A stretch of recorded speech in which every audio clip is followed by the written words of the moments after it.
Good evening. I'm John Madden, one of the teachers in the Humanities Academy. Welcome to Humanities Night 2021. This is our 10th annual and our first that is fully virtual. Tonight you'll be seeing presentations by 10 of our students. While they have been working on these projects all year long, tonight we'll be featuring their process rather than their product. Hello, everyone. I'm Matt Daly. I'm also a teacher in the Humanities Academy, and I just want to talk a little bit about how tonight's going to work. After these opening remarks, you're going to see 10 presentations that are almost like TED-style talks from our students. And they're going to be talking about two things. They're going to be talking, of course, about the projects that they completed, but they will also be presenting their learning. These are presentations not of product, but presentations of learning. And in order to do that, we have to have a frame of reference for the students to use. And we call that frame of reference habits of mind. And John's going to be speaking about that for a little bit. In the Academy, we place priority on the habits of mind. These are behaviors, attitudes, and mindsets that are essential to authentic learning. When students are doing presentations of learning, they will be referring to these habits of mind rather than their projects, their journey rather than their destination. As such, they will constantly be referring to these habits. After this presentation of these 10 kind of top products and learnings that we had over the course of the year, we are going to be opening up every single student in the Academy their presentation of learning as well. They'll be able to be viewed individually, as well as the 10 that you just saw will all be in a single serving capacity on our YouTube channel. You know, it's been an exceptional year in terms of both the things that our students have been through, but also an exceptional year in the things that our students have done. We just want to thank you so much for taking the time to come and check out what they've been up to, and we look forward to hearing your feedback about all the amazing things you're about to see tonight. Thank you so much. Hi, my name is Abigail Sorio. I'm a freshman and a first-year humanities student.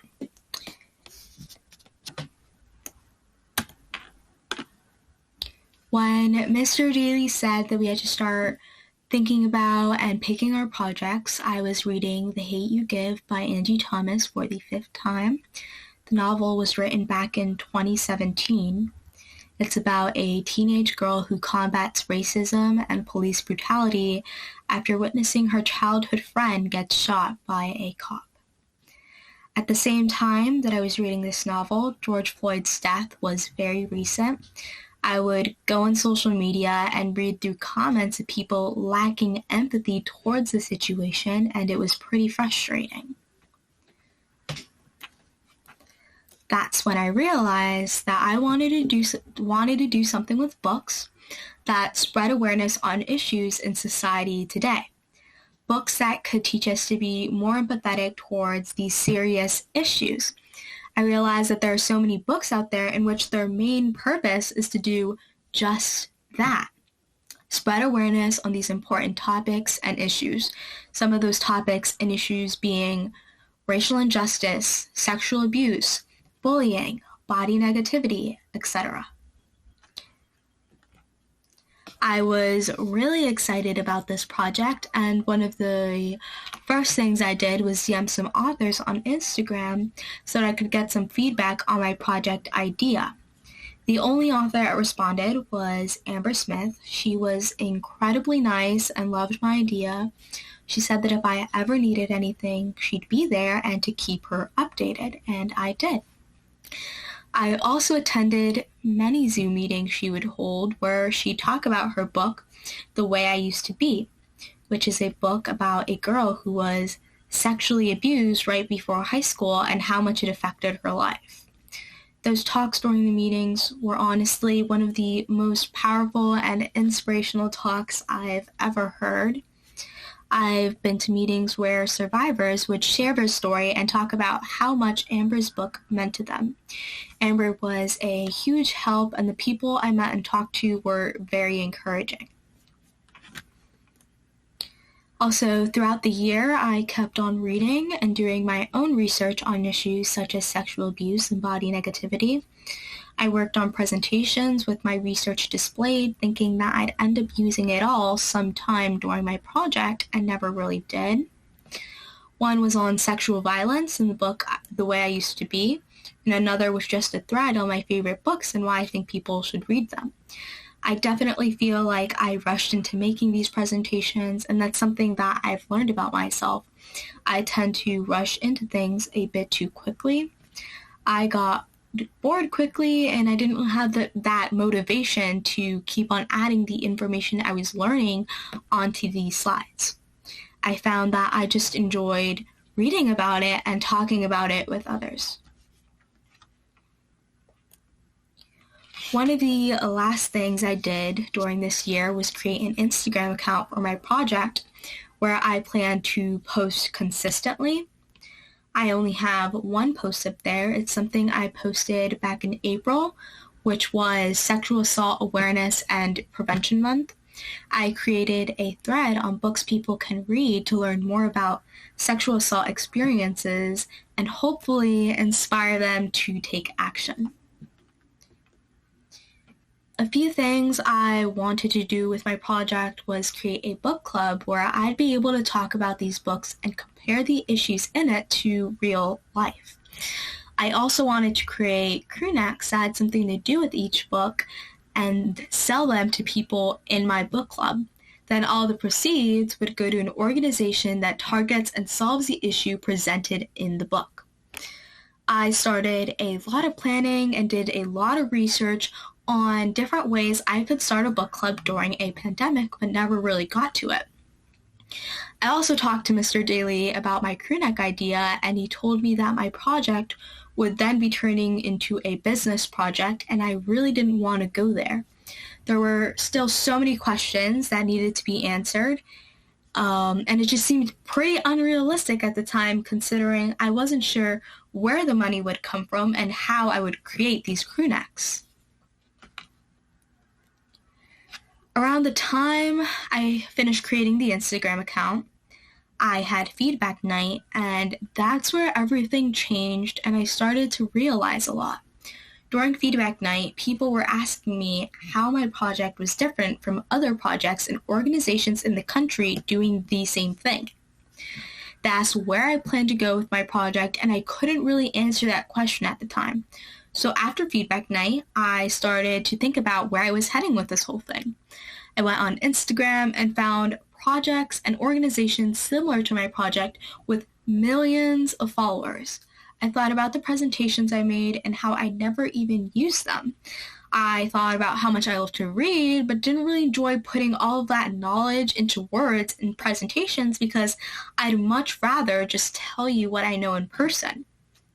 I thought about how everything honestly started to feel more like a school project, and it wasn't where I wanted to be. I then decided to make my project smaller because then I know it'll be more meaningful to me. I plan to keep on reading and doing my own research. This could be something I continue doing on my own time.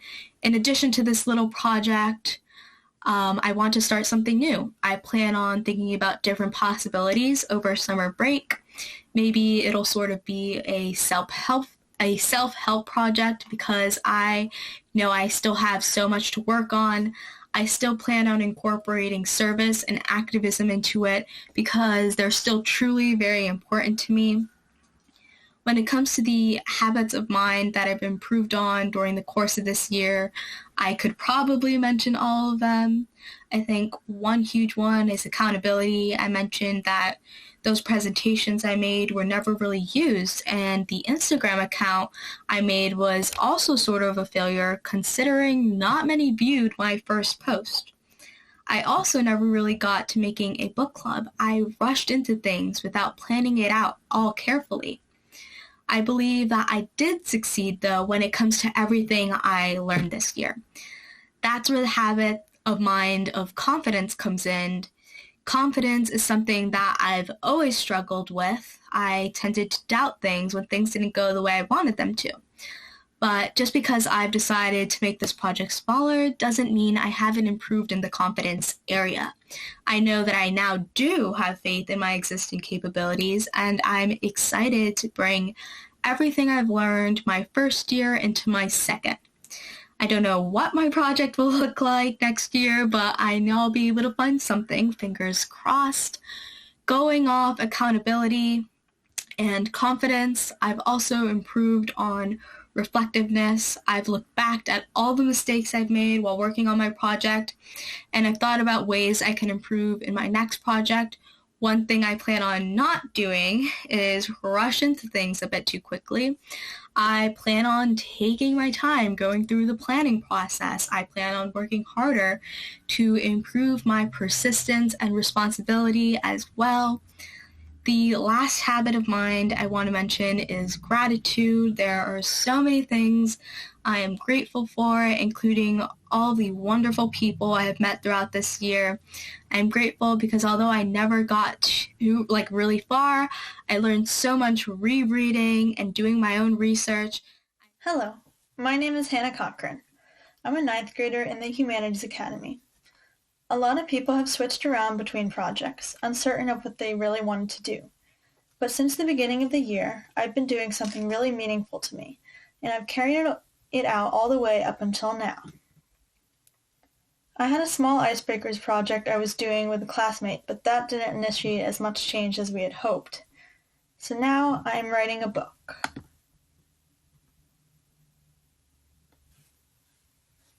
I'd already started one about an elf in a made-up world and was 70 pages into that when I started fresh with something a little bit more relatable to me and readers. I have completed my first draft of my realistic fiction romance at 100-ish doc pages.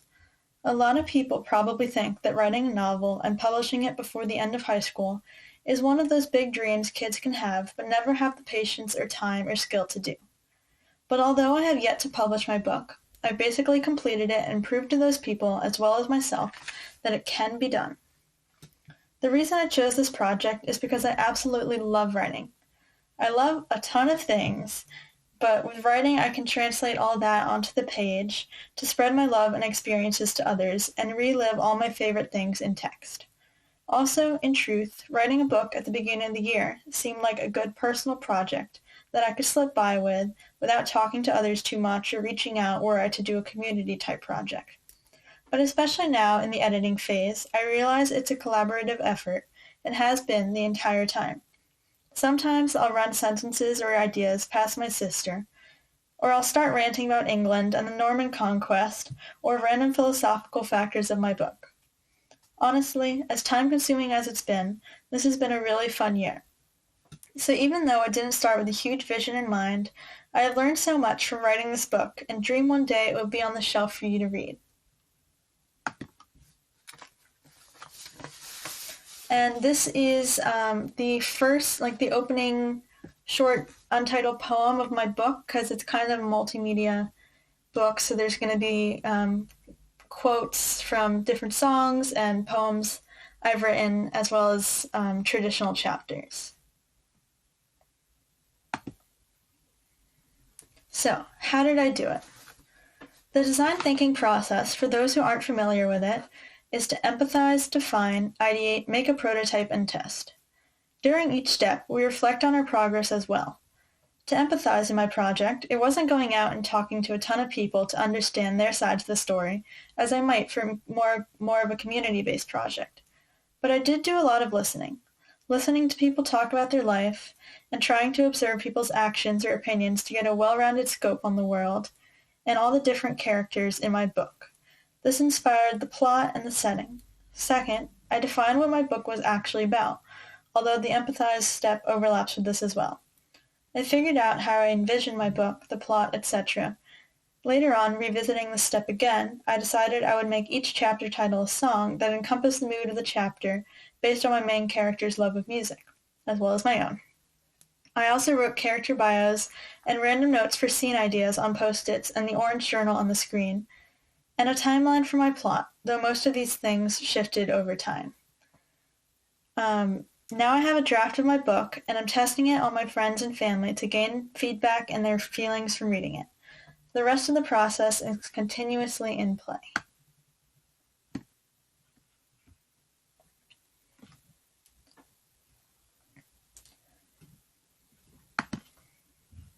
So these are some of the album covers of the songs for my playlist of chapters. You might know some of them. So from feedback night as part of the Humanities Academy, I was made aware that I should make sure my dialogue isn't overthought, so it remains realistic. I will talk more on this later, but such feedback helped me be reflective, since I realize people will perceive this story differently depending on who they are, and I have to be intentional to get my point across how I want it. Other than that, I didn't gain a whole lot of advice. It was mainly stuff on the formatting of my book. But I found inspiration from watching a Project for Impact webinar a few weeks later, where various humanities groups from Princeton, I believe, reviewed their projects. Although none of them were related to my novel, I pulled a lot of messages that could be useful to me, such as, society is a whole bunch of different ideologies. I always knew I wanted a strong message to reach my readers, and this webinar helped me phrase my theme better and get that message across. Yeah.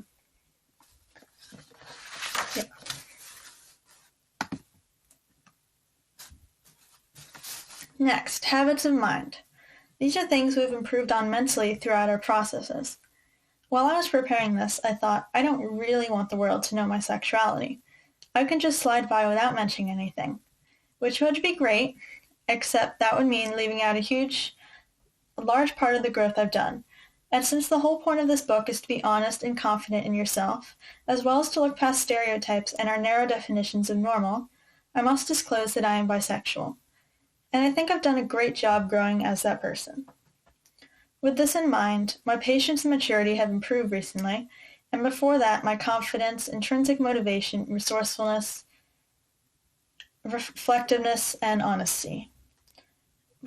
Before I continue, here's a quick note on the plot of my novel, so you can picture it better. My book displays many inner workings of the mind of my main character, Teresa State, who is 15. She discovers her love for her best friend, Poet Montero, that name's still iffy, over the course of COVID and afterwards. Poet is a popular girl by Teresa's perception, whereas Terry is not, so I think it is very romantic and significant when they get together, as they also help to convey many of the themes I want to get across. I also depict a prideful, accepting LGBTQ+ community with this book, with Teresa and her lunch table friends, as I've come to call them. I hope any eventual readers in said community and beyond feel accepted and inspired. And quick note, the time span of COVID in this book is fictional since it ends much sooner than it obviously has in real life. So, how do I know I learned or improved? Since I'm always learning, the habit of mind I've seen most recently improved is that I've been less worried that I don't know the answers or how things will turn out, which I used to stress a lot about. This falls under patience and maturity. For instance, in track, our coach never tells us all the information about our lineup or our race times or something, but we end up figuring it out when the time comes. This used to drive me crazy, the not knowing, like not knowing when an assignment is due, not knowing what the weather is for the next few days, not knowing the outcome of something stressful you had to do. But in being more accepting of my identity as I progress through my project, I know that not everything is an exact science, and my family's motto comes to mind too. Things have a way of working out. This has also been especially true during COVID, because no one really knew anything at first. But we've all worked through the confusion and are adapted to our present situation. Next, in the beginning of the year, I improved in confidence and honesty. Now I have a direction for my book, which I didn't begin with, and also in life, I came out to my sister and some of my friends, which I feel good about, and my entire humanities class. And that was a weight lifted off my shoulders. And obviously talking to you guys now, I'm more confident than I was in the beginning of the year. Lately, my reflectiveness and resourcefulness have improved. I always considered myself to have a lot of both, but now I'm taking into account how other people will read my book and what they will get from it or understand, instead of just reflecting on my own actions. I also try to understand the emotions of the characters I'm writing, because a lot of the time I don't agree with them or haven't lived through what they have. Also, in getting feedback, I've learned I can actually be very outreaching, which was surprising. At first, I was super nervous to reach out for editing help because I didn't want to intrude on people's busy schedules. But as always, my friends, family, and teachers are here to help. Though I did practice patience again from this process, since a lot of the people helping me edit aren't really working at the goal pace I envisioned. Lastly, my intrinsic motivation has improved by a schedule I've kept myself to most nights. Hi, my name is Sarah Thabit, and I am a sophomore in high school, and I will be presenting what I've worked on this 2020 to 2021 school year. Throughout the year, I worked on 2 projects, and on my journey, I learned so much about my potential abilities, my interests, and my strengths. But more on that later. Starting off with my first project. I always loved speaking in front of the class and giving presentations. It was something that always gave me a thrill. I know public speaking is a valuable life skill, and further developing and improving the skill could help with the anxiety and stress that comes with knowing you have to talk to a large group of people. So I set my sights on creating a public speaking club. As I spoke with my friends, teachers, and conducted more research, I realized that we already have a public speaking class. So what would make my club different? I decided to reach out to an organization that specializes in promoting communication, public speaking, and leadership.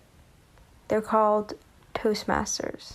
I decided to send out an email. However, after waiting and following up with no response, I tried remodeling my club to operate without their help. But upon further consideration, I decided my goals for the club could not be attained without their support, and I dropped the project. Now, a quick intermission about the struggles, challenges, and hurdles I had to overcome throughout this project. Motivation has been a persistent issue that has intensely impacted me throughout this virtual school year. It is something I have furiously tried to combat, as it has affected not only my schoolwork, but my personal life. I spent hours just staring at my computer screen, trying desperately to make sense of all the work suffocating me day after day. I despise this feeling of helplessness and my lack of motivation. I threw myself down a rabbit hole of motivational videos, TED Talks, and tricks on how to stay focused, none of which worked.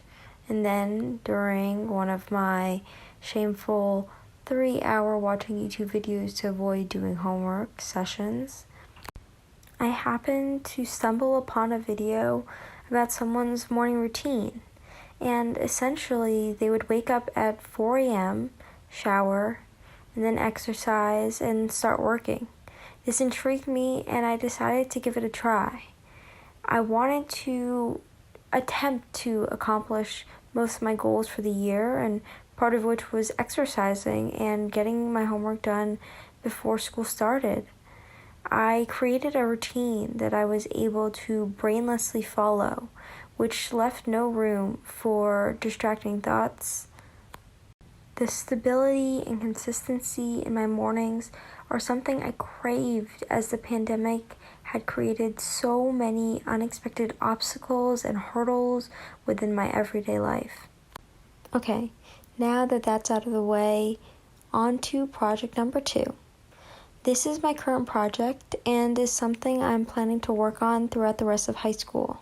I am working to reduce our school's carbon footprint, which is the amount of carbon dioxide and other carbon compounds emitted due to the consumption of fossil fuels by a particular person, group, etc. Essentially, I want to decrease the amount of pollution our school creates. My passion towards helping the environment stems from my childhood as a swimmer.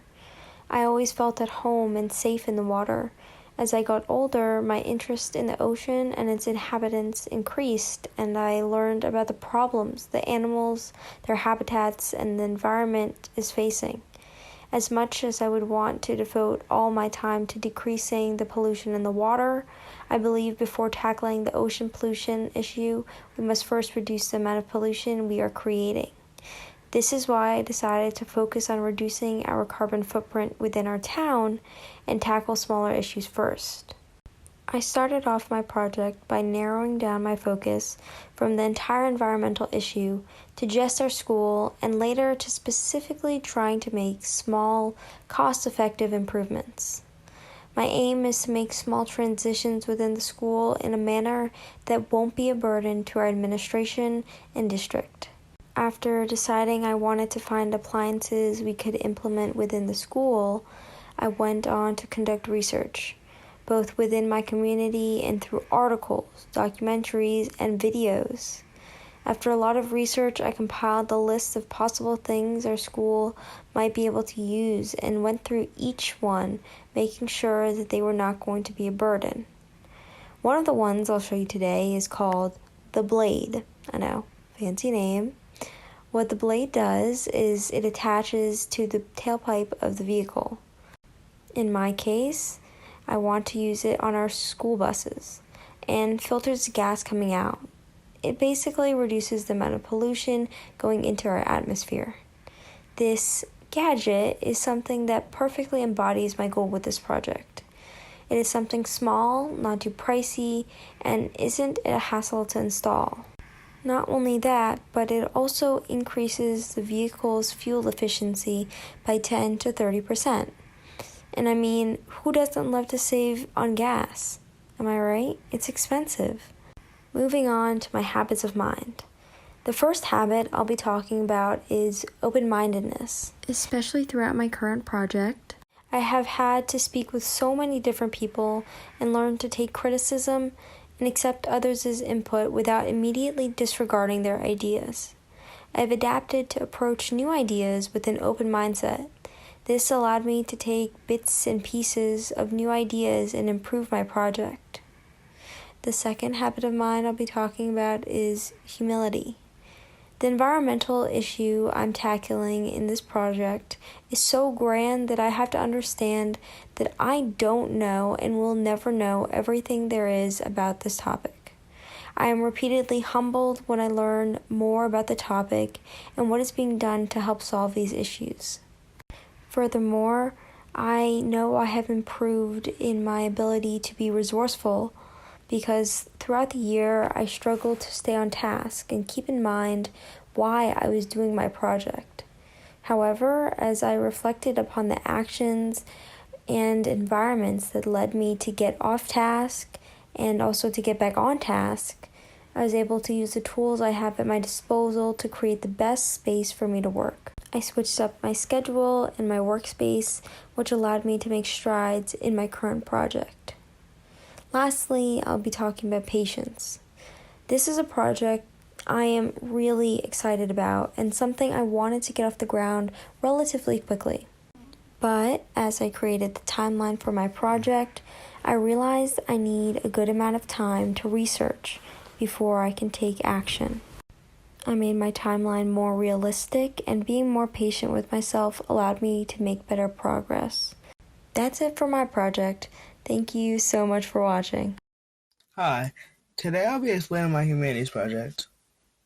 I'm Dylan Walker, a freshman at MHS. When I first heard about Humanities, there were many different routes I could have gone down and many different paths I could have traveled. But the thing is, I knew a fashion-related topic was the way to go for me. What jumped out to me about Humanities and why I picked the class was that you could learn about what you want to learn about and do a project on what you want to do a project on. This is very different than anything I've ever experienced before in any of my other classes where it was teacher tell you what to do, you do that, and you get a grade for it. However, this was different. You got to choose what you wanted to learn about, and you got to experience what you wanted to experience and know more about what you want to know more about. So I really enjoyed that. So with this, I went with fashion-related topic. However, how did I figure out what that fashion-related topic was going to be? I thought to myself, what fashion-related topic is out there that is original, won't cost too much money, and can benefit others? Then it hit me. So my project idea is to collect a group of people/clients and assign different styles to them and execute these styles cheaply. So I'm going to be buying clothes to fit the style and DIYing and thrift flipping them to make them more modern and on trend. So I'm going to do this to show people that they can achieve their desired style on a budget and that brand name clothing and expensive clothing do not mean good outfits. So this project, however, it's challenging. It's something I want to do and something that I know I was going to have fun doing. So with this, it took a lot of struggle. Finding outfits, going out and shopping all the time, and going out and figuring out, okay, how am I going to go about this? What am I going to do to actually achieve this? And that all overall really just took a lot from me and like took a lot out of me.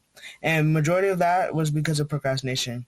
I am one of the biggest procrastinators I know, and I'm always doing something else knowing that I had work to do, and always going to do something and going to like do the unimportant things when I know, oh, I have this here to do. I know I could be doing this instead. I know I really don't need to be doing this, but when I could be doing this, but now I'm over here doing other stuff that wasn't really important. So that was a big struggle for me, and that did not help me with my process. However, then came in the habits.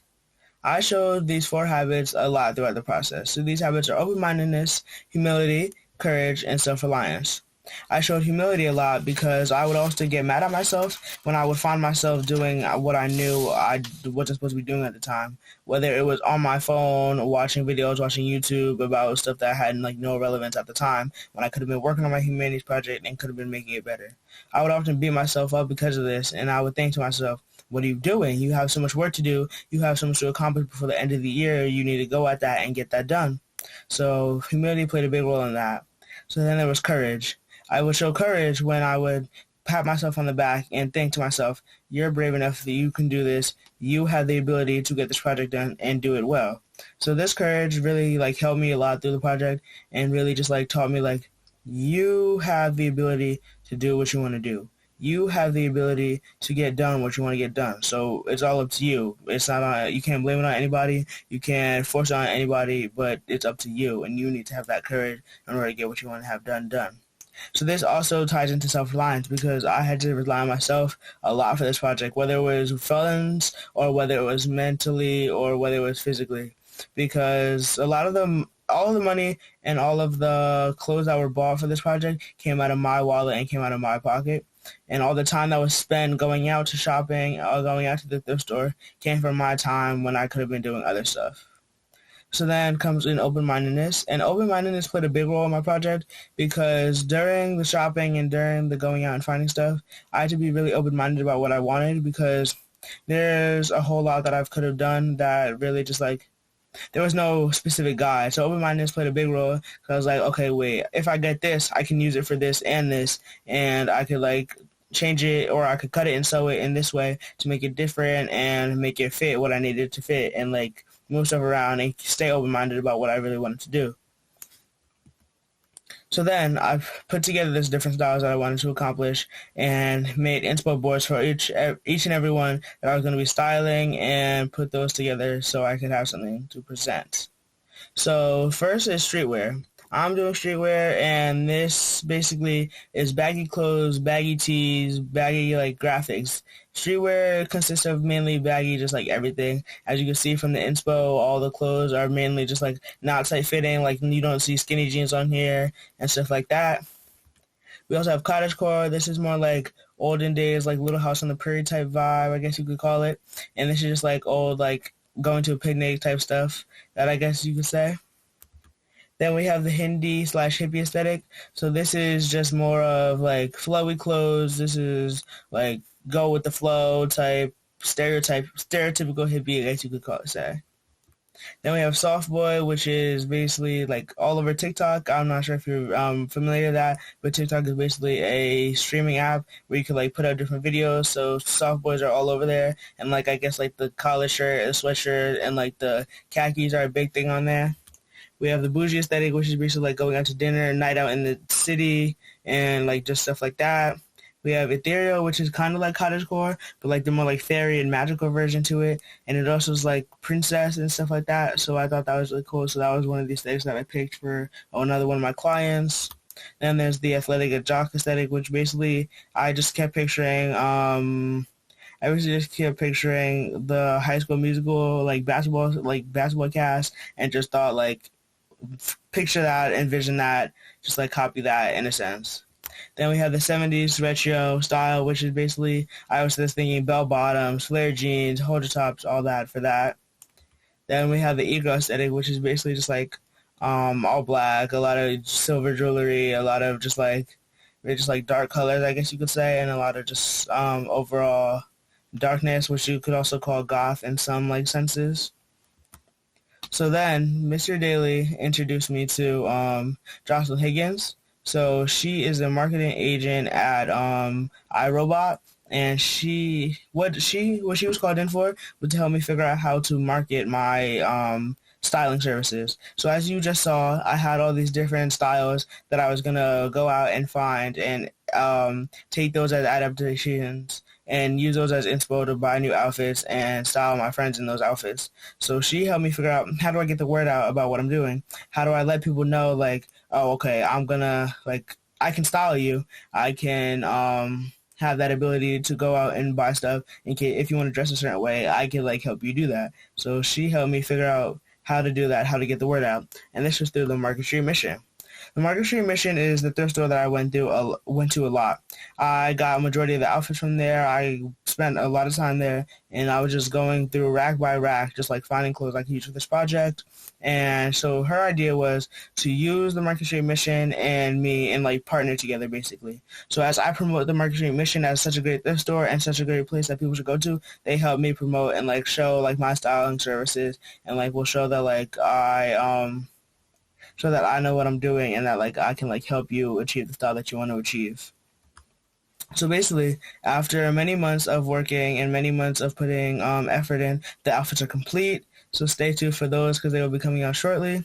So in order for these to come out, I needed a photographer in order to take pictures of the different outfits that I came up with and get them on an Instagram page. So I did this through the help of Naomi Williams. As you can see, her Instagram's in the corner, and Williams_photography. So basically, she reached out to me on personal issues about photographing me. And I thought, what better way to help her out and get her photographic services out while also helping me in my humanities project. And this was through having her take the photos of the outfits and of the clients for my Instagram, which is here, which is dwfashion._. So this is where all of the outfits will be portrayed, and this is where everything is going to end up as. So I would like to thank everybody in the Humanities Academy and thank everyone who was there to help me and guide me and like know so that I could know what I wanted to do. So as you can see at the top, it's dwfashion._.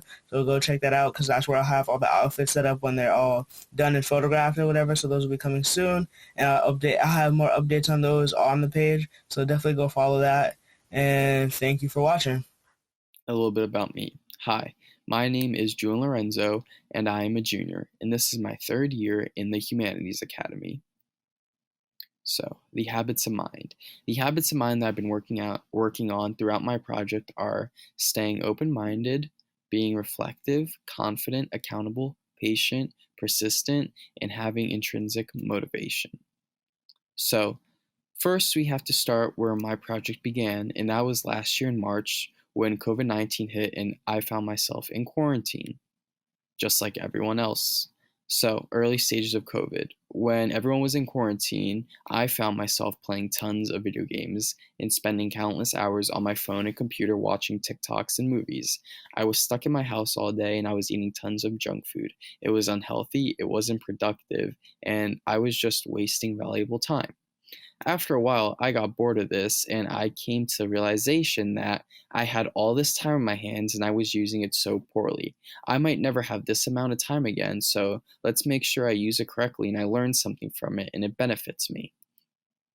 So, number 2, a change in routine. After some thinking, I decided that I needed a new lifestyle.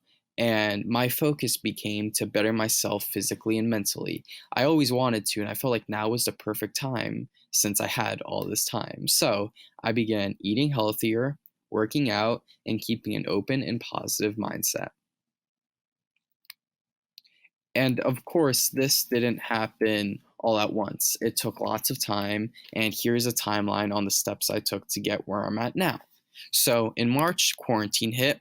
In April, I had this realization and I began doing something in May, which was going on runs. Unfortunately, I wasn't a fan of running and I didn't know why I wanted to do runs, but I just wanted to get active. So I decided to run. In June, I started jump roping and stopped running. In July, I continued to jump rope, and I started doing it for longer. It was a lot of fun, and I enjoyed it since there was all these tricks you could learn, and it was pretty challenging.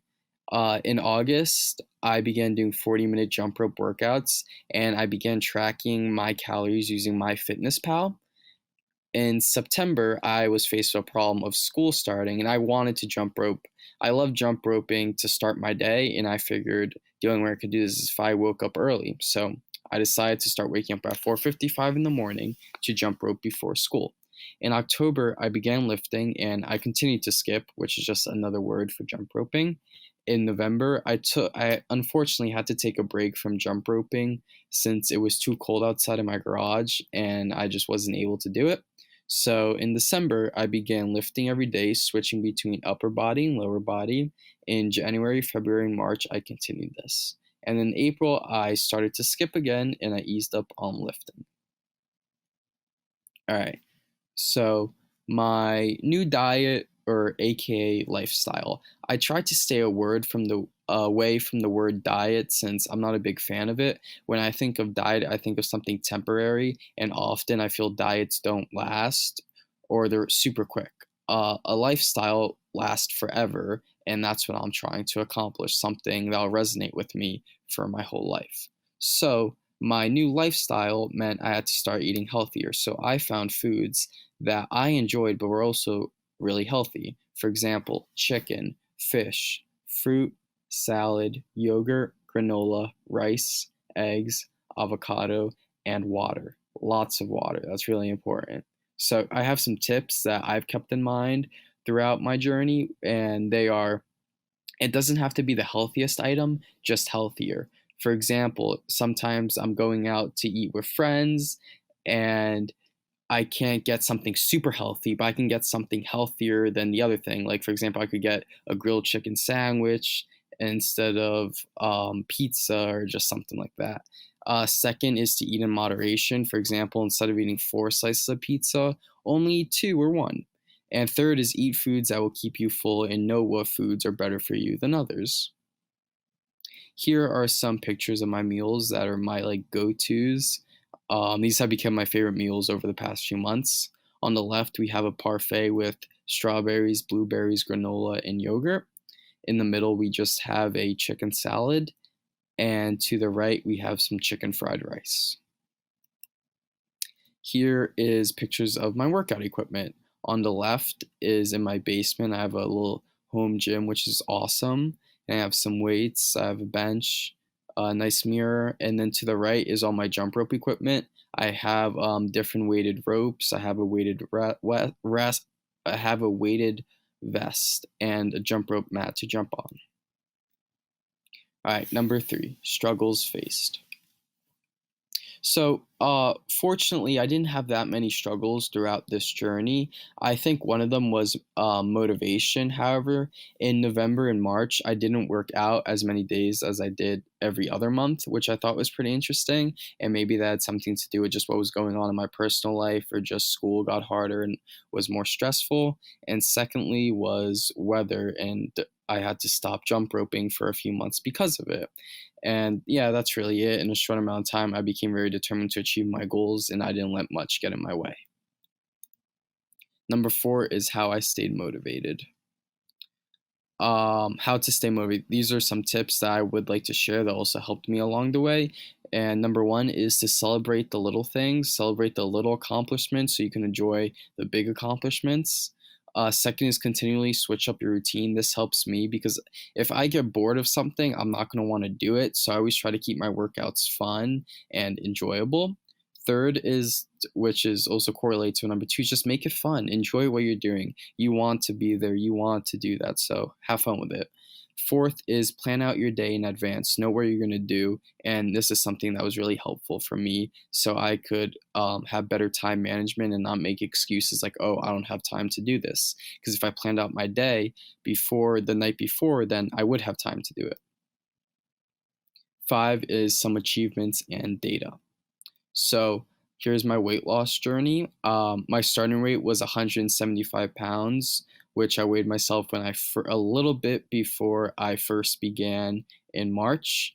And my current weight is around 140 to 145 pounds. And so I basically lost a little over 30 pounds. And here are 2 pictures. The picture on the left is the first picture I ever took of myself in mid-August. And the picture on the right is a picture I took of myself in late April. And there's an 8-pound difference between these 2 pictures. All right, here's some emotional achievements. First, I feel after this I'm a lot happier. Second, I'm a better student throughout the year, and because of that, I am a harder worker. I'm more confident, more determined, and I'm less tired. I'm more active, and I want to be out and doing things instead of just stuck in my house all day, sitting on the couch. And here, I just want to show a video of me jump roping. So if we click on the girl jump roping, it'll take me to a video of me jump roping. So now I'm just freestyling. These are some of the tricks I might do while I do my 40-minute workout. So yeah.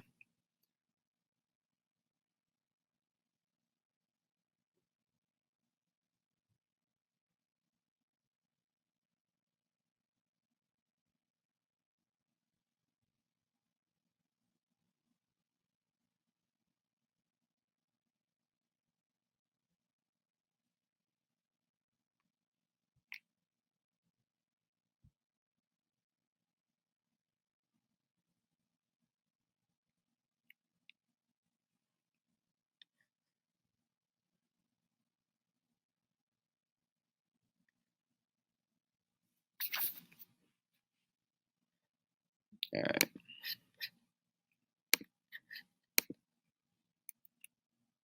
Number 6 is lessons learned. So first, I know it's cheesy, but I learned that hard work does pay off. For a long time, I used to dismiss this and didn't really think much of it, but it's 100% true that if you work hard and you're determined, it will pay off. I also learned how to believe in myself. Now I believe that I can accomplish anything that comes my way. I learned how to build a routine and stick to it. I learned more about nutrition and the benefits of eating healthy and working out. And lastly, which I think is the most important one, is I learned more about me and who I am as a person, which I think is really important. Here I have some advice to others. First is believe in yourself. When I first started, everyone could kind of like make fun of me that I was like changing my habits. At first my family didn't believe in me, but now they do. They've seen what I've accomplished and they're really proud of me. Second is make the time, stop with the excuses. Third is just start. I always hear like, oh, I'll start my quote unquote diet on Monday, or oh yeah, I'm gonna start working out again on Monday. It's like, no, start now, start today, you got this. And fourth is do what you enjoy, have fun with it, make it fun, make it entertaining. So yeah, who I am now. Throughout this process, I have matured greatly. My mindset and imagination for what I can accomplish has expanded dramatically. Now I am far more determined than ever. Now I look to succeed in everything I do and anything that comes my way. I am confident to say that this is the stepping stone to something bigger. So thank you very much. This is just the start. Over the course of this year, I experienced a 180 in my life. Physically, mentally, emotionally, all that jazz, which greatly influenced my humanities project. If you want to know how I went from having my heart set on dancing to my own original song trilogy to tangibly producing an hour-long one-act radio play, then please keep on watching.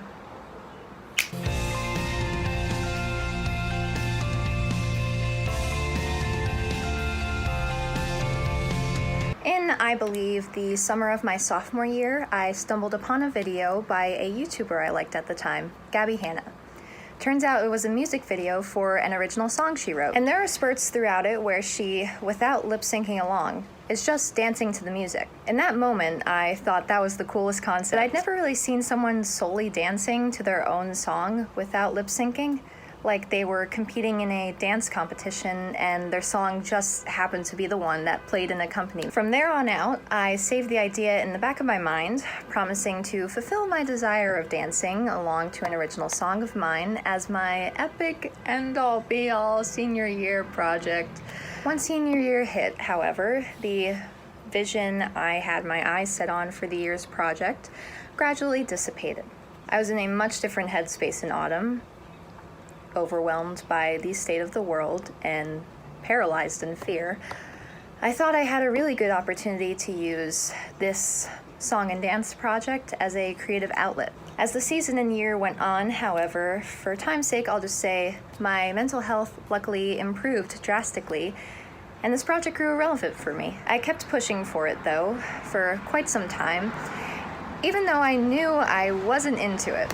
This project turned into a burden for me, and the only reason I stuck with it at this point was because I felt like my life had to match the movie narrative I set up all those years ago in my head and stick to this old amateur idea I once fully resonated with.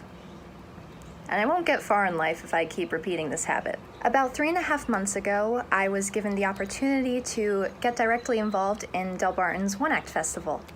And by one act, they're referring to a one-act play, which is typically around 30-ish minutes. So yes, that's what I've been up to for these last few months, and that, from the start, grabbed all my attention. So that was lesson 1. I don't have to stick to something I'm no longer interested in. I'm allowed to let myself grow to be different than the person I was yesterday, and advance beyond the thoughts and desires I had yesterday. I'm allowed to follow my heart, because involving myself in the specific objective that's on my mind is how I'll serve productive results to the best of my ability. Because it's where my passion lies, which is the foundation of it all. Without passion, what's the point of any of this? Once I decided to simultaneously make my one-act project my humanities project, that's when I really hit the ground running, and it's within the process of creating said one act where all the rest of the lessons flooded in. If there is anything that has taught me to really dig my heels into the design thinking process, it's this project. When I see a visual depiction of the process today and see the 5 steps of said design thinking process, I know I really succeeded this year. Once I got to the point where I finally found the project that was right for me, I found myself legitimately empathizing, defining, ideating, prototyping, and testing, all in ways I hadn't embraced in the past before. And specifically for my project, emphasizing equaled figuring out which types of stories resonated with me and my writer mind, defining equaled determining what exactly my show was going to be about, what I wanted it to be about. Ideating equaled writing out that idea of what my show's about via script dialogue, while of course readjusting based off feedback. Prototyping equaled playing these written scenes out with the actor, including test recordings and seeing what flowed and what didn't. And testing equaled officially recording. Like I said, all of this definitely started with empathizing. One Saturday night, my parents and I found ourselves engaged in this very deep conversation about the history of our family, which specifically included me listening to family stories from before my time. I'm 15 years younger than my sister and 12 years younger than my brother, so there are a lot of these to choose from. Now, speaking of my brother, one story that hooked me the most that night was a story my mom told about how she managed to stop my brother from nearly getting on the town train and officially running away from home.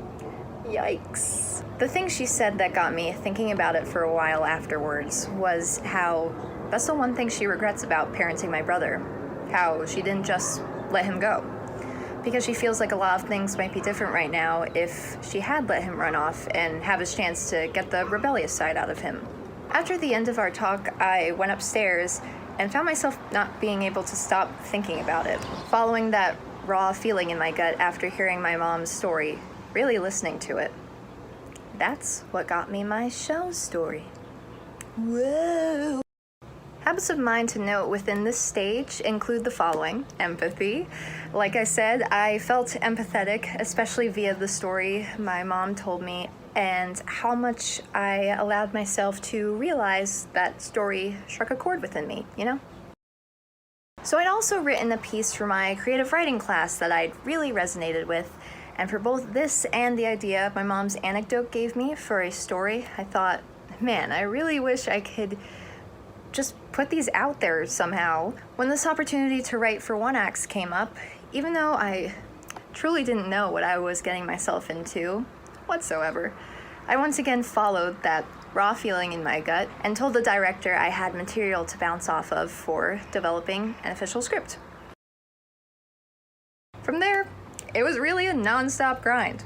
Barely a moment went by for the next 2.5 months where I wasn't spending time on progressing the content of my show. This is where I really honed in on the art of brain dumping whatever ideas I possibly had, no matter the quality, onto the paper and just moving along, which is heavily emphasized in humanities class. Normally for my writing process, if I was stuck on something, I'd ruminate over it and not stop till I found what in my eyes was the perfect solution to the problem. In spite of this familiar pattern of mine, this time around, I really wanted to embrace a key component of humanities, which is learning by failure, since no one grows from something if they get it right the first time. Plus, this switch up ended up working out better for my emotional stability. The less emotionally attached I was to my writing, the greater chance I had at being able to accept feedback more easily. I'm so defensive when it comes to that stuff.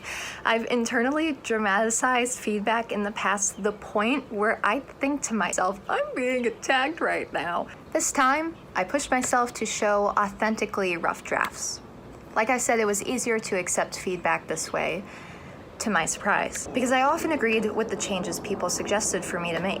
Practicing these new habits I just mentioned a second ago helped me produce 70 pages in 2 weeks. I had to cut that down quite a bit, but I had a lot of content to work with. Habits of mind to note in this stage include the following: open-mindedness, and really trying to do things based off what I heard, not who it came from. Persistence. Instead of submitting to the black void that was my fear and anxiety trying to swallow me whole on a pretty regular basis, I let myself believe that I could beat my doubts to the light at the end of every tunnel. And I did just that. Now, this is when my actors acted out their scenes while unofficially recording said scenes to prepare for the real recording session. The final stage of production. This is when the official recordings took place. This definitely pushed a more dominant side out of me, as I had to take charge as the director and hone my team's energy in if we wanted to get anything done.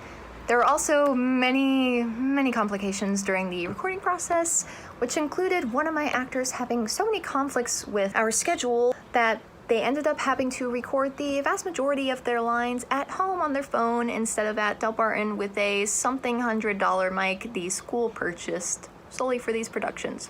This especially forced me to once again assert myself when said actor was not recording their lines in a timely fashion, to the point where I briefly considered recasting their character. I decided to let the actor in on this piece of information, that I was having this thought of recasting. I'm not trying to blackmail them, manipulate them, anything like that. Just hoping it'd be the final push they needed to get themselves together a bit more. No offense, love you. It did. I got an entire recording of most of their lines just a few days later.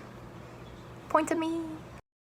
Alrighty, to close out, here are the habits of mind that were prevalent throughout the entire process of creating my show. Reflectiveness. This came from realizing I had a lot of moments where I thought, oh my gosh, this literally isn't even that bad. Why didn't I just get started on this way sooner? Intrinsic motivation. I really just let my passion for this show's story carry me through each step of the process.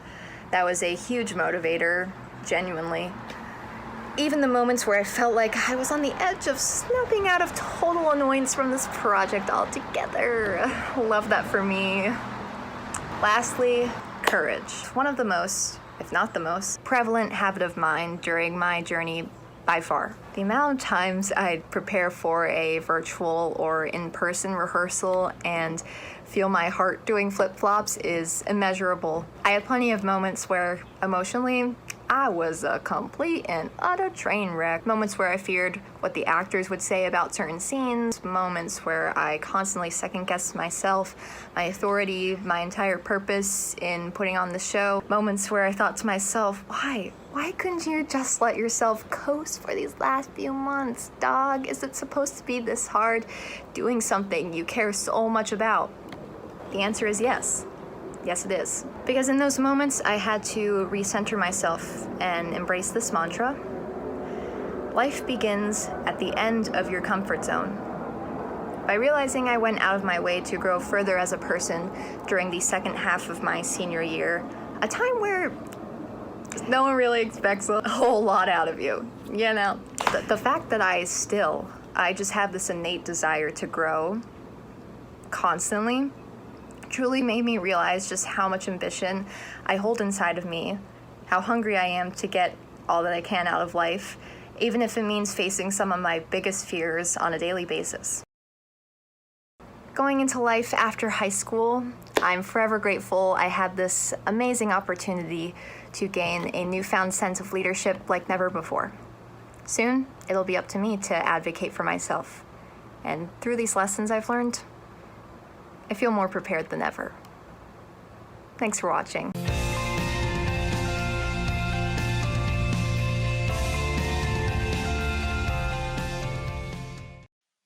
All right, hello everyone. Welcome to my Senior Humanities presentation of learning. My name is Nicole Zell, and I am a senior in the Humanities Academy. So, first, before we get into the nitty-gritty details of my project, I'd like to just introduce it as well as show you where it all began.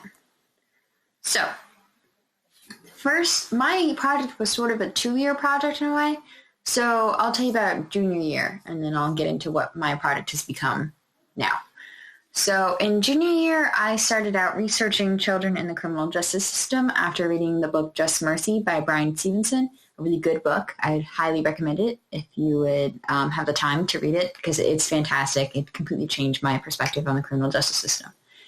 And unfortunately, though there wasn't a lot of field research I could do because I was a minor at the time, and you're legally not allowed to enter a prison without a reason unless if you're under 18.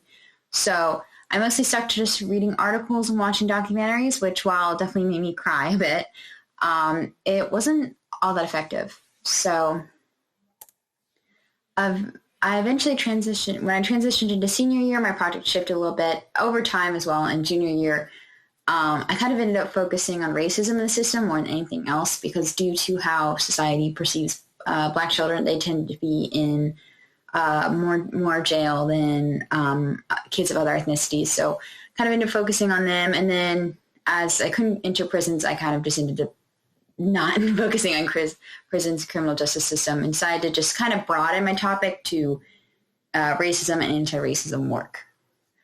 And so that became my overall project. So here are the 4 steps of my cycle that I repeated throughout this year. So first I would research internationally, then I would research locally, then I'd get into contact with others, and then I'd reflect.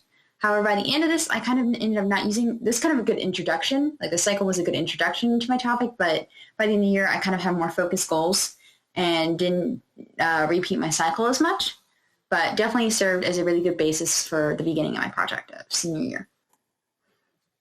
So my 3 avenues of how I did engage in anti-racism work. Well, first would be the council, Equity and Inclusion. It's, as I mentioned before, a student council, and we work on promoting equality and equity in Morristown High School and Morristown School District. So how I helped in this is that I edited a lot of the videos and seen it. The one on the top left there, that's one I helped edit. It's like 15 minutes long, and I'll get into that later. But so I helped edit a lot of the videos. I was co-head of the K-8 committee with Nicholas Valtaggio, a great guy if you know him. And I did other miscellaneous work, like I should have helped come up with ideas, I should have held meetings, et cetera, et cetera. Independent work, which was attending seminars, getting into, well, this kind of this is Mr. Adams doing, but he had a project that we did recently, like last class recently, where we interviewed immigrants who came to Morristown High School. And through that, I managed to get into contact with a Harvard fellowship that has to do with immigration and making immigration better for kids particularly. And so that's something I'm going to be focusing more on this summer. And then also this summer, which will be Hard Histories, which is a project of Mr. Madden to promote the learning of slavery, of local slavery in Morristown. And so that's at bottom right, that's another screenshot of a seminar I attended. So there's definitely challenges. No surprise there. Number one is basically my own fears. I'm very shy, and I just have a hard time putting myself out there and talking to people, especially strangers. It's very awkward. It makes me feel very uncomfortable. And that was a huge problem in junior year because it was hard for me to get in contact with people when I couldn't speak to them, but it's gotten better this year. Like last year, if I was doing this presentation, I would have stuttered and cried, and I'm still stuttering, but I'm not crying. So that's a bonus in my book. And like I said, I'm still working on it. I'm definitely not a fear I've conquered, but it's getting better, and that's what's important. So technology, video editing.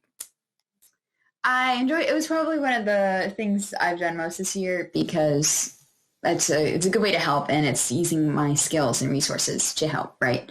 Unfortunately, there was a lot of glitches and a lot of issues. So for one example, I had to cut down a 2-hour video down to 15 minutes, only for all the footage to delete itself. And I honestly don't think I could have made it through it without my help of my friend. So I'm really grateful for her to helping. But that was a big stressor for a while there. That video itself took like 3 or 4 months. And you might think, oh, well, a 2-hour video, how could it take so long? Well, when you're working with very little, not so great technology and a lot of glitches, it takes a long time. And so like I was saying, massive glitches. If you look to the right, that's a video of me because I was a part of this 2-hour video. I should explain what it is, by the way. It was a police roundtable where we interviewed the police and asked them questions about like police brutality and community policing and all that relating to Morristown. So to make our kids feel safer. And so I was a part of that, and I asked a question, and my face got totally glitched, which took a while to fix in post. So lessons learned. So specifically habits in mind. So number one, patience. It's something I've had to improve upon because I had to have a lot of patience. And I mean a lot, because a lot of times I would email someone and I would just never hear back from them. And if I did hear back from them, it'd be several weeks, months later. One particular example is I emailed someone in October 2020. Still haven't heard back. They said they would get back to me.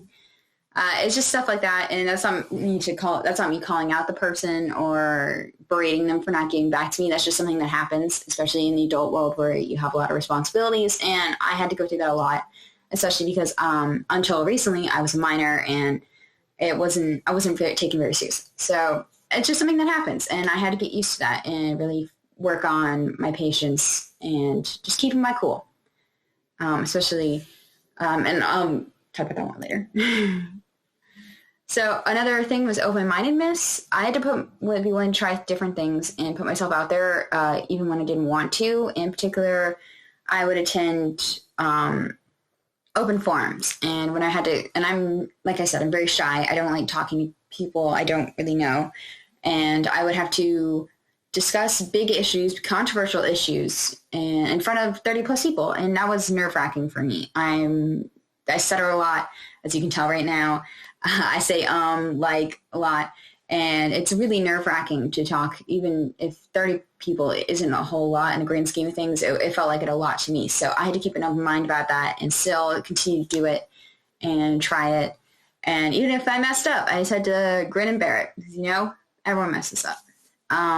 also had to be open to criticism as well. I received I'll grant you, it was probably a lot easier in Morristown than any other city in the or any other town, because we are a diverse and pretty accepting community. But I still had to face some, I wouldn't say backlash, but some people who didn't fully agree with me, and that's okay. And I had to be open to what they said and not just immediately get defensive and be like, well, your opinion's wrong because blah, blah, blah, blah, blah. And just try to take that criticism for what it is, or constructive criticism. So resourcefulness. This is one that kind of goes back to video making again. I had to be really resourceful when it comes to videos because I'm used to working with, I don't want to say like high-tech, fancy, sophisticated programs, but Adobe After Effects or Sony Vegas Pro or stuff like where it's not solely on a Chromebook and it's more like a software. And I couldn't do that because I was working with a partner for a lot of these videos, and there's only one real thing that we could find that allowed us to work on 2 separate computers on these projects, and that was WeVideo. And WeVideo is if you don't know, it's a Chromebook program, so it's not like it's, what's the right word? It's not the most thorough or in-depth of programs, and it's still a good one. It's just not like, super fancy. And so I had to learn how to use that. If you see top right, that's WeVideo.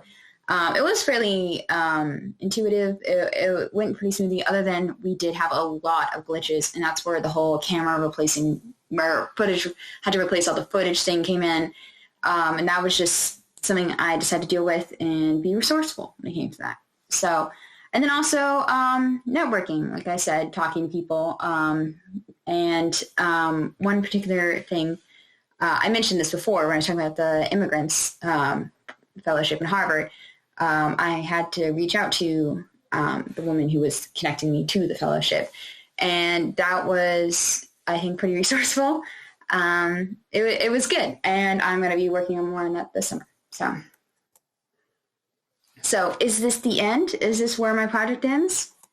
Nope. So, learning never stops. And especially when it comes to anti-racism and, racism in our society is always evolving, and it's not obviously not a good thing, but it comes in different forms in many different ways. And you have to, your learning never stops, basically, is what I'm saying. And as an ally, that's something you have to realize, that a lot of your preconceived notions and all the things that you've learned growing up could be wrong or not the most, or kind of insensitive. How about that? And so you constantly want to be learning, constantly want to be shaping your mindsets, et cetera, et cetera. And so one way I'm doing this is preparing for anti-racism work post-college.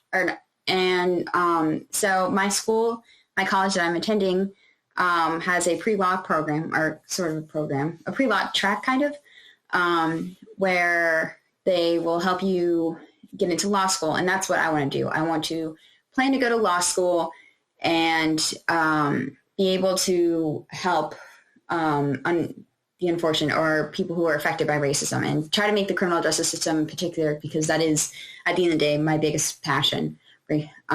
Just try to make it a more equitable and place where we don't have to worry about racism in it. So I do plan to go to law school for that. And on the right, there's a little pre-law seminar that I attended for my college. So just want to say thank you for listening to all this. I hope it was enjoyable, and I want to say a big shout out to Mr. Madden. Hi, my name's Ariel Pappas, and my project had to do with learning how to write poetry, develop it, and eventually turn it into a book. And here's my learning process. So here's the spark. City of stars, moors, city of love and the birth of you. City of Stars by Patti Smith. So my inspiration for kind of developing this project is Sylvia Plath, Mary Oliver, Patti Smith, and Nahira Waheed, which is more of a current poet. And I kind of used inspiration from a variety of female poets because I think they're really empowering and different, and supports a new way of writing poetry. And when I really went into reading their poems and learning about them, I really took inspiration in the way they kind of formed words and used them in a way I wasn't used to. And I used to think poetry was, in some way, very easy and an easy way out for a writer, but I was totally wrong. So then it clicked that I should try poetry and that I needed to write my own story. I think it was important for me to not only complete something in a short format, but to write a collection of that format over and over. So not only do I develop those writing skills and telling a story in a short poem in like maybe 300 words, but I learn more about myself, my process, and who I am as a writer. So here's my process. God's lioness, how one we grow, pivot of heels and knees. Ariel by Sylvia Plath. So here's my approach. I would usually write something down in my journal, just an idea, just to get the gist of what is making me think about this topic or this idea that I really want to convey. After that, I would type it up, and this was done by someone named Miss Romeo. I had a lot of stuff going on, so she typed this up for me, so thank you for that. And then I would then format it and edit it to fit what I originally wanted to convey in my story. So with that, I had to be open-minded and confident in what I wanted to do. Not only does writing poems have to have this certain type of confidence and tone and feel and even impact in them, you have to be confident. And if you're not confident, you're not going to be able to do a process. And I learned that very quickly in my process, and I would be doing this pretty much over and over for each poem. So for this project, I wrote 100 poems in the course of the school year. And when I did that over and over again, I learned and always came back to being open-minded and being confident, because that makes that much of a difference in my writing. So another format I would use to develop my process and grow my writing is I would use Scrivener. This is a wonderful program where I get to format my writing and really break it down on how I want to organize all my poems. As you can see, I have it organized into kind of themes and reoccurring thoughts.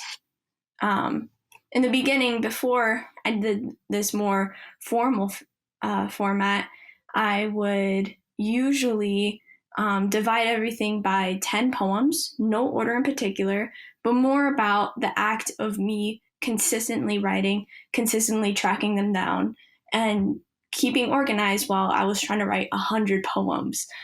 So this is just a sample of the more modern format, but you could see some of the poems I've written.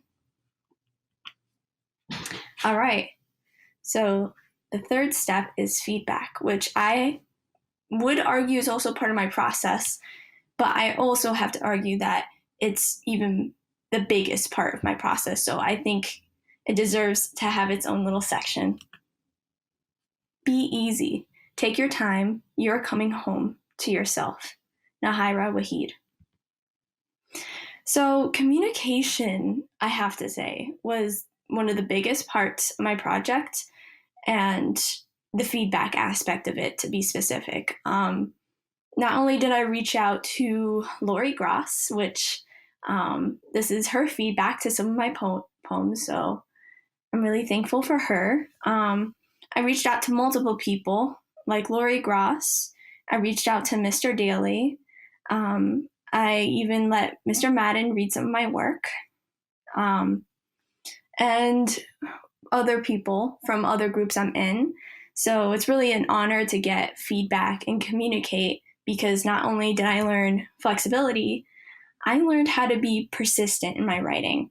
Now, getting feedback could be really disheartening, and you sometimes hate the world because you think your writing's not the best, but once you get over that hurdle and you realize you have this passion and you want to pursue it, it's like the world fades and all you have is you and your writing. So just getting feedback is just a minor hurdle that you have to get over. So once I realized that, I really started writing more consistently, asking for feedback, not being afraid, and most importantly, being flexible and really exercising that in my process, which is one of the, I would say, my key qualities. And I'm really thankful to have learned that this early in my life.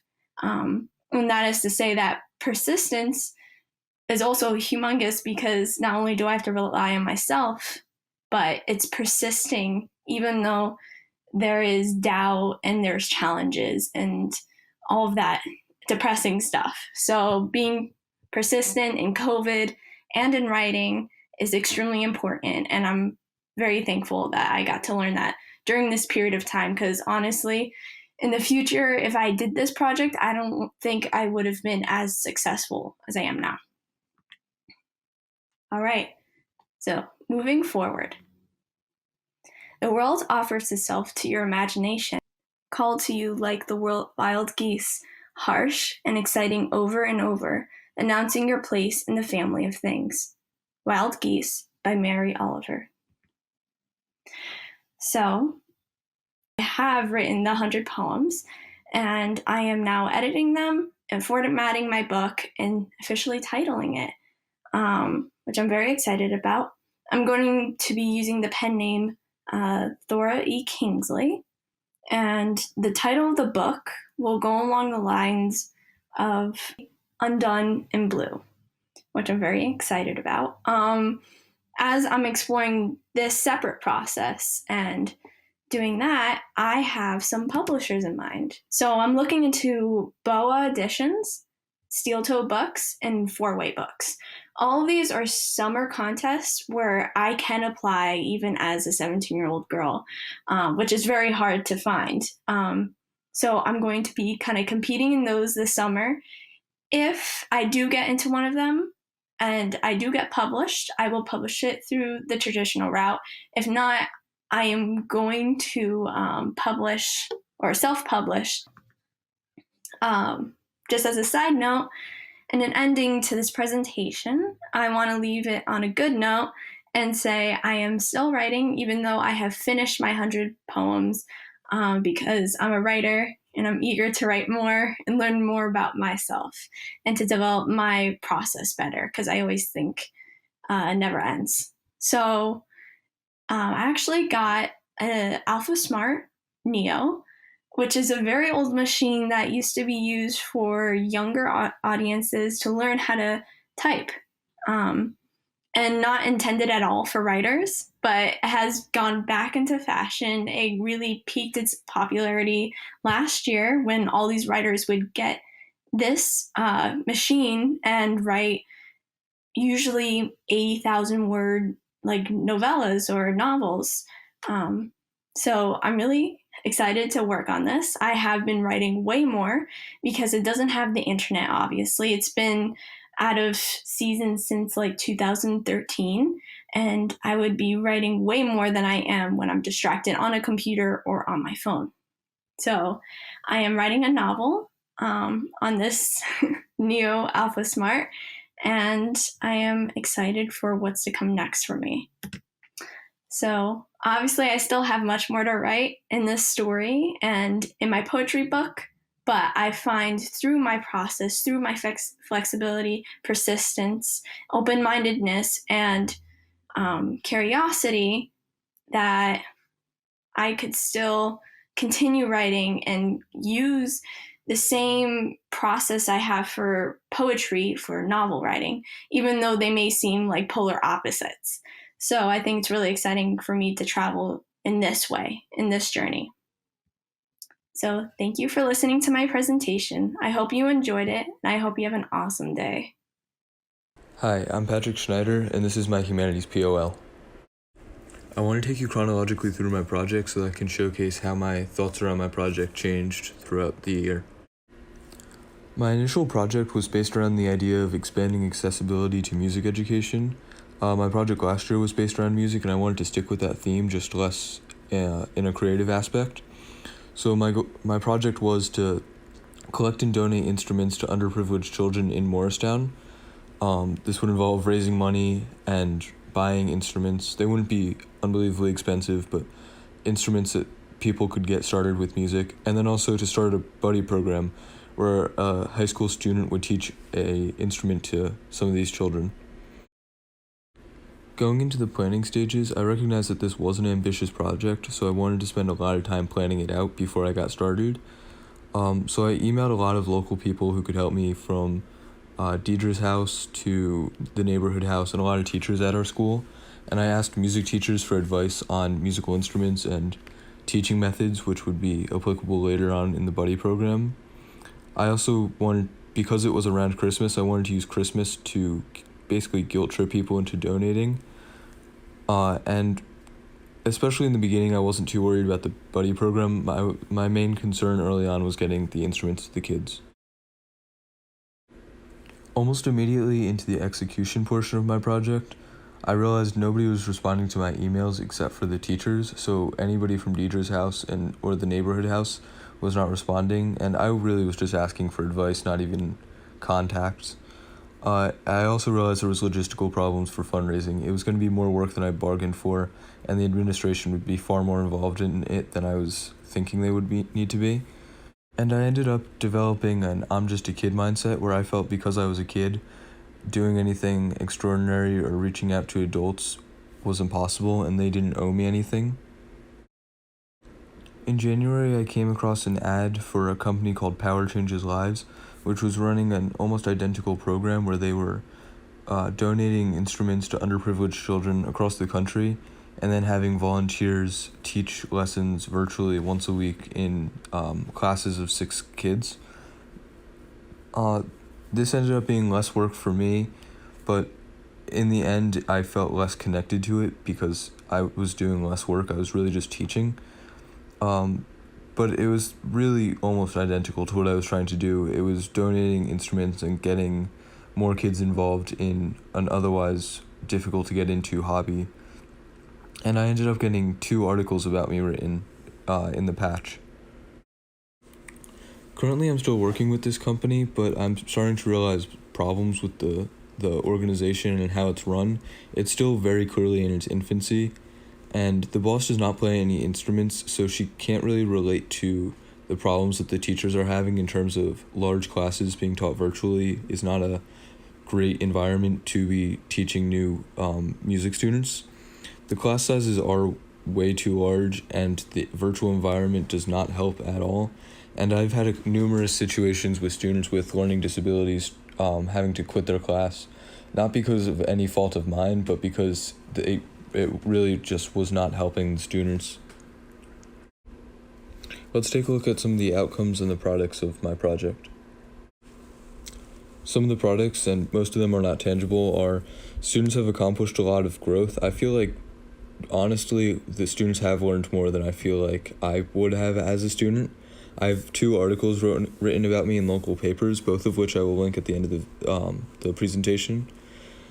Increased patience when dealing with a boss. I really did have to learn how to cooperate with somebody giving me their opinion, and most of the time more than their opinion, demanding things that I found blatantly stupid.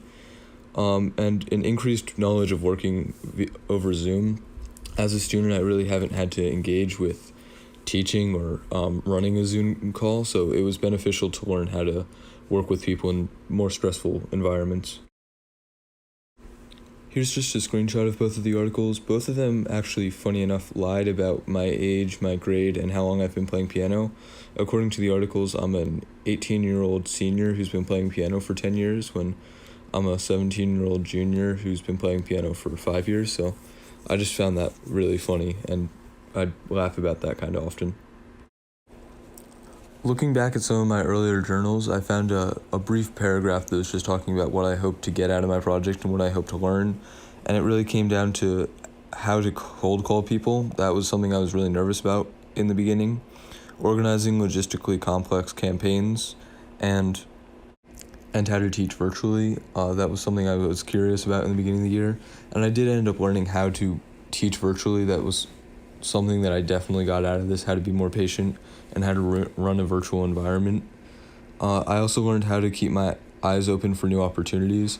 This was very easily something I could have overlooked if I had not been on patch. And then finally, to just double check what I'm getting myself into. I don't think if I knew how much work this is that I would be as eager to go into it, or I would be going into it with quite the same mindset. So I think next time that I do join a program like this, I will want to be more cognizant of the work that will have to go into it. And lastly, I just want to talk about some of my big doubts throughout the whole process. A lot of my journals talk about these main different subjects.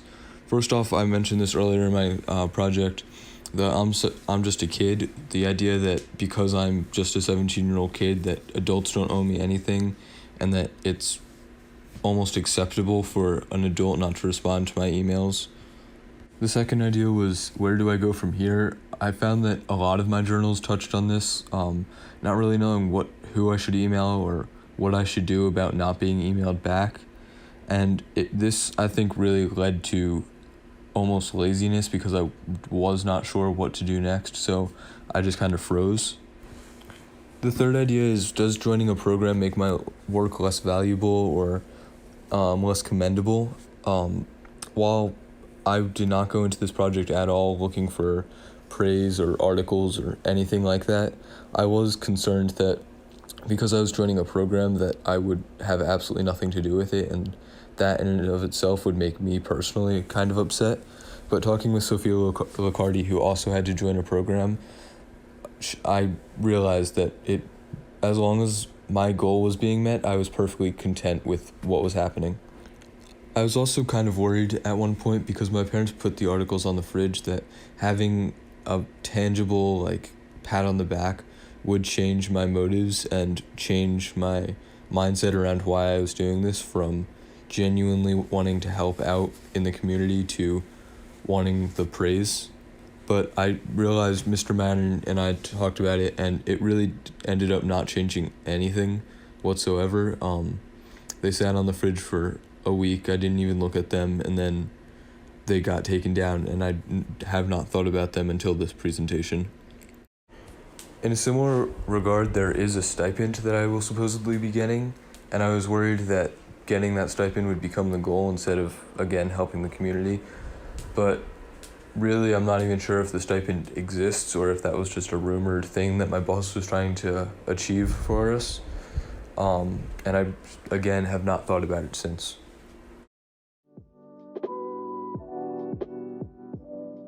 Throughout my 4 years in the Humanities Academy, my projects have been individual, almost entirely self-reliant, and required little communication with others. For the past 2 years, I have been working on a series of digital illustrations that follow the life of my grandparents. My very first idea was to write a children's book, loosely based around my grandparents' life. I see them all the time, my family is very close-knit, and they happen to have a fairly interesting story. I wanted it to be something anyone could relate to, like a classic life lesson type picture book. After working on that idea for a bit, I realized the format wasn't really what I wanted. I was trying to draw the pictures, I was trying to write the story, but it just wasn't working. I then thought, well, I can keep the book form, but have it be more of a biography. I would have the illustration on one side and the explanation on the other. But I dreaded the writing part. I was so hung up on it having to be in there. And then I realized I can just take it out completely. I didn't have to force myself to do something that I didn't want to do.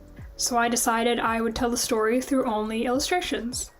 At this point, my only audience was my family, because I had decided this would be a gift. So it didn't really matter if no one understood the story but us.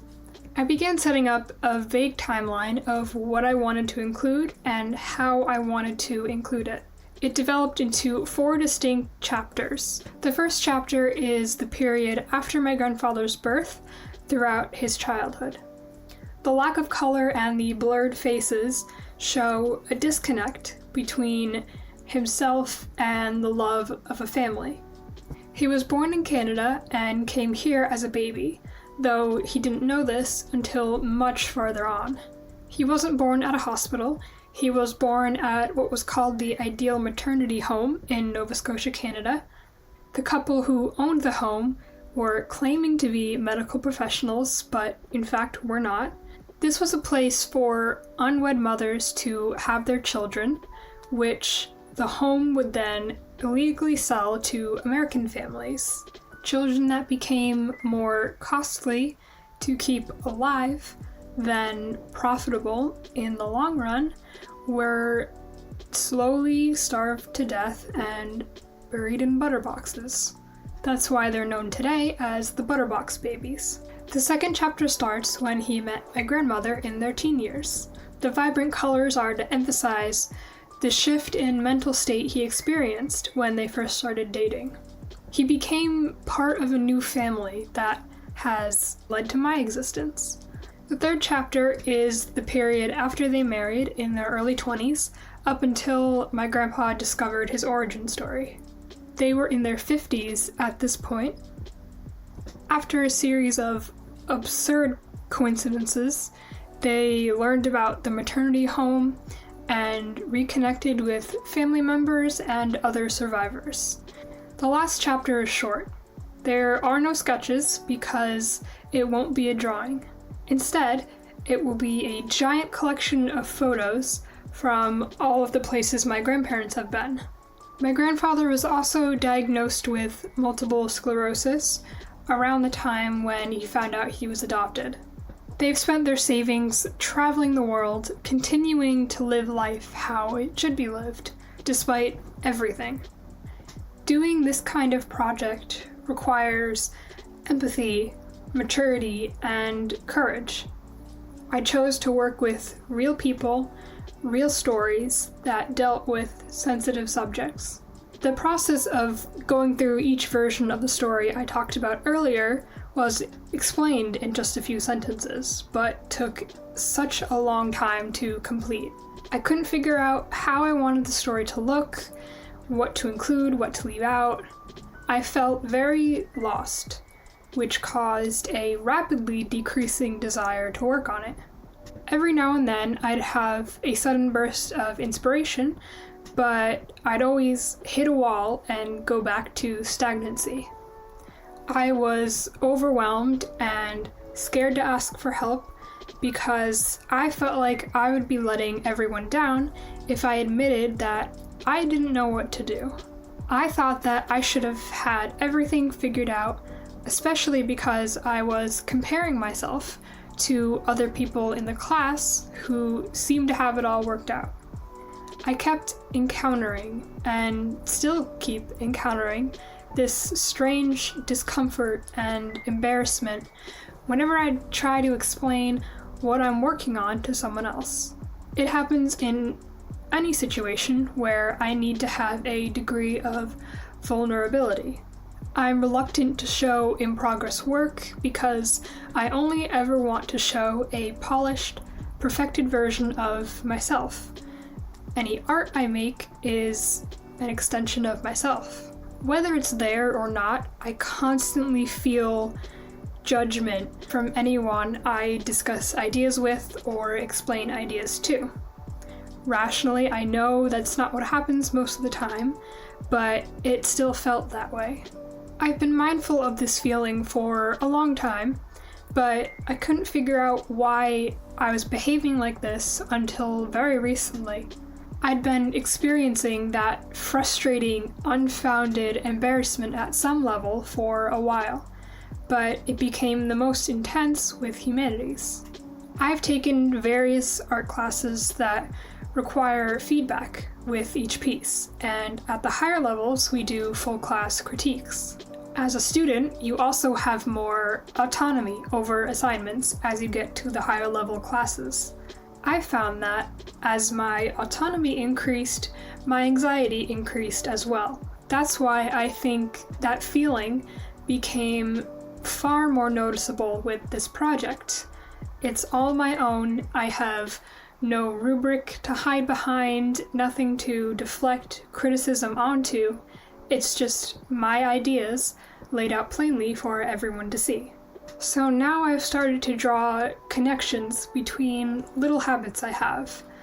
The urge to hide what I'm working on when someone walks in the room, the need to keep projects as secret as possible until they're finished, the intense anxiety that comes with collaboration with others, the inability to work if someone else can see what I'm doing. It's all variations of the same problem. I said earlier that this project requires courage, because for me it does. Being in the Humanities Academy and genuinely trying to follow its ideologies, discovering things about yourself like I just described, requires courage. Rarely can I describe myself as truly comfortable in most situations, but especially not in humanities, and that's why I think it's so important. I wouldn't have learned all of this about myself if I was comfortable, and I wouldn't have learned everything that the Humanities Academy teaches without the Humanities Academy, because no other class is like it. I'd like to think that this turbulent process is a sort of ode to the tumultuous nature of my grandparents' life. Thank you so much for taking the time to listen to my process, and I hope you all have a good night.